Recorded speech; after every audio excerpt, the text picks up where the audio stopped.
Does the Bible have a countdown timer? Is there hidden a time tracker in Genesis and Leviticus? Will Jesus' return be on time? Is there a schedule or some sort of appointment that Jesus will be on time for when he returns? Welcome back to About Time Prophecy, where we find the time in Bible prophecy, and it's about time for Jesus' return. Today we're getting deep in the gears with biblical time trackers, with the year of Jubilee. This mysterious and strange holiday is hidden in the sneaky book of Leviticus.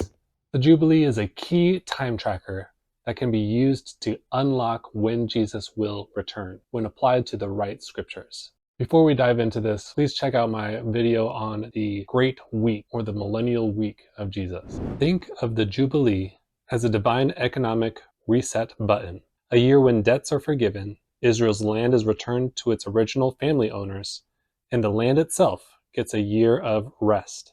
Jubilee concepts get the attention in the events that happen in it, but one aspect of Jubilees often goes ignored or deemed too boring and irrelevant, and that is time tracking.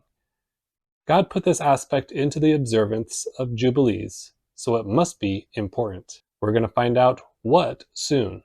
Jubilees also have a little sister holiday called the sabbatical year. Every seventh year was designated as a sabbatical year, a time when the land would rest from the farming. After 7 of these little holidays get together, voila, you get the big Jubilee year after the 7th sabbatical year. Now we know that God cares about counting the sabbatical years. Check out what happened in 2 Chronicles 36:21. To fulfill the word of the Lord by the mouth of Jeremiah, until the land had enjoyed its Sabbaths. All the days of its desolation it kept Sabbath until 70 years were complete. Jeremiah 29:10 says, "For thus says the Lord, when 70 years have been completed for Babylon, I will visit you and fulfill my good word to you, to bring you back to this place." Through the prophet Jeremiah, God was telling them that the land was going to enjoy its Sabbath year's rest. Each sabbatical year had its significance, and God cared about the counting of these years. And God took its time tracking aspect very seriously. But wait, there's more. Did you know that Flavius Josephus, the famous historian from the 1st century, mentioned and dated sabbatical years before the time of Jesus? In the time of Josephus, history was in the making. He was making it. He was an eyewitness to pivotal moments in the history and story of ancient Israel. As a historian, he chronicled the events of his time, including those related to the sabbatical and Jubilee years. Even though these special holidays were commanded by God to be celebrated by ancient Israel, there are not a lot of instances where this is noted to have occurred. And then, after the last exile around 600 BCE, the rabbis decided that it only applied to when Jews lived in country and therefore did not need to be recorded. However, in Ezekiel 1 verse 1 and chapter 40 verse 1, both contain dating materials that align 572 BCE with a 50th year. 12 Jubilees later would have been 27 AD. One source after Jesus' time from the Chronicle of St. Jerome does show that a Jubilee according to the Hebrews was acknowledged in the 2nd year of Probus. The specific reference points to the possibility that a Jubilee year was then specially memorialized among at least a segment of Christians and Hebrews. The 2nd year of Probus, as in the reign of the Roman Emperor Marcus Aurelius Probus, would have been around the year 278 CE. Probus became emperor in 276 CE, so his 2nd year in power would have been 277 to 278 CE. Exactly 5 Jubilees after Jesus' ministry. Now let's go back to the origin and purpose of the Jubilee cycles in the Bible in Leviticus chapter 25, verses 8 through 13. You are also to count off 7 Sabbaths of years for yourself, 7 times 7 years, so that you will have the time of the 7th Sabbath of years. namely 49 years. You shall then sound a ram's horn abroad on the 10th day of the 7th month, on the day of atonement. You shall sound a horn all through your land. You shall thus consecrate the 50th year and proclaim a release through the land to all its inhabitants. It shall be a jubilee for you, and each of you shall return to his own property, and each of you shall return to his family. You shall have the 50th year as a jubilee. You shall not sow nor reap its aftergrowth, nor gather in it from its untrimmed vines, for it is a jubilee. It shall be holy to you. You shall eat its crops out of the field. On this year of jubilee, each of you shall return to his own property. So in these verses, we have the Sabbath years that happened every 7 years. Then you count 7 of those Sabbath years, which equals to 49, and then you have the Jubilee year. On this 50th year, known as the Jubilee, a release was proclaimed throughout the land. Each person would return to their land, their debts would be forgiven, and it was a time of rest. Now let's talk about the word Jubilee. Where do we get that? It comes from the word for Yobel, which also means a ram's horn or the trumpet. The Jubilee year was announced by a blast on the shofar, an instrument made from a ram's horn during Yom Kippur. Now, because of the things that go on during the year of Jubilee, it became known as the acceptable year of the Lord, or the year of the Lord's favor. And in the book of Isaiah, chapter 61, in verses 1 through 11, Isaiah makes a commentary on this Jubilee concept. Hear what it says.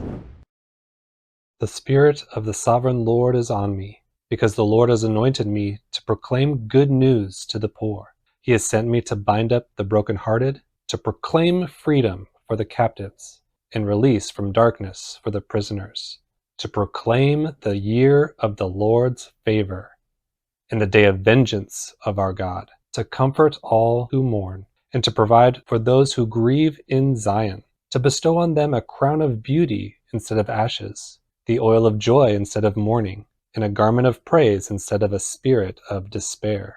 They will be called oaks of righteousness, a planting of the Lord for the display of his splendor.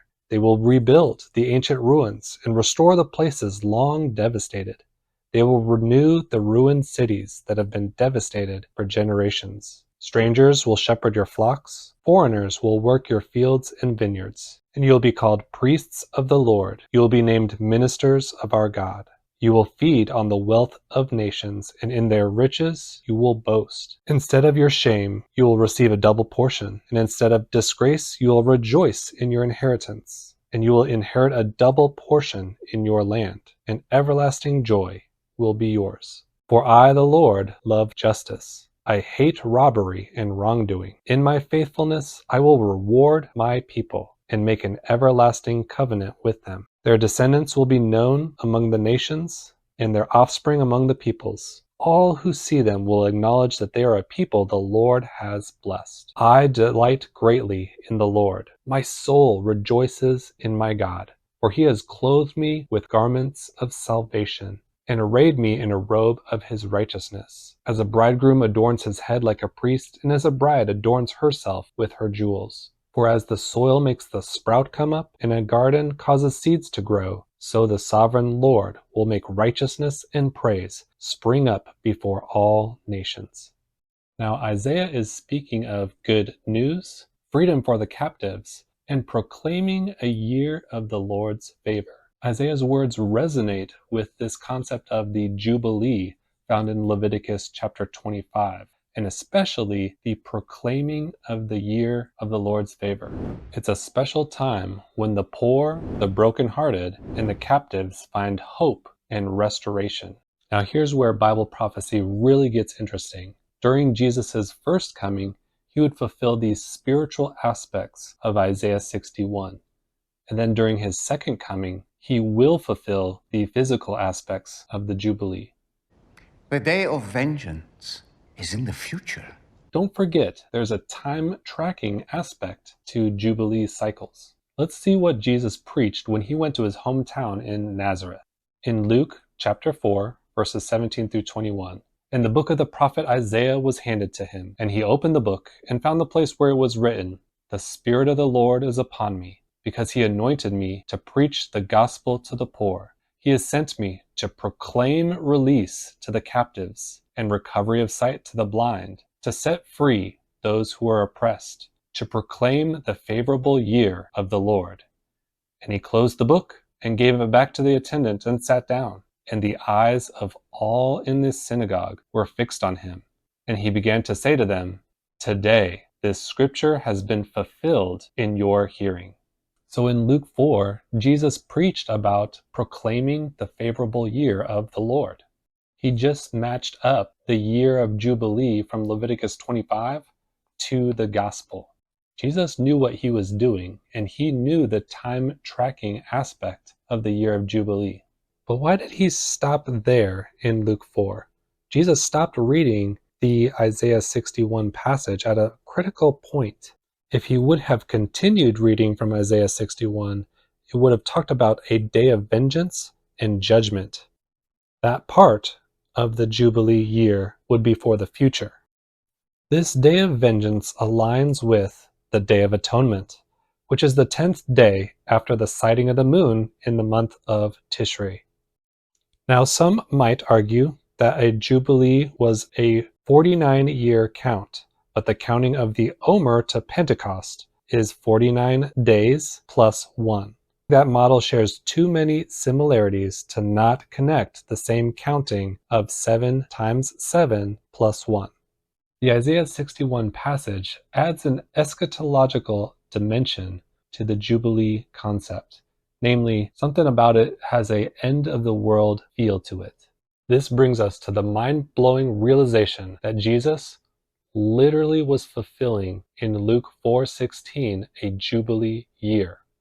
He was truly proclaiming the acceptable year of the Lord.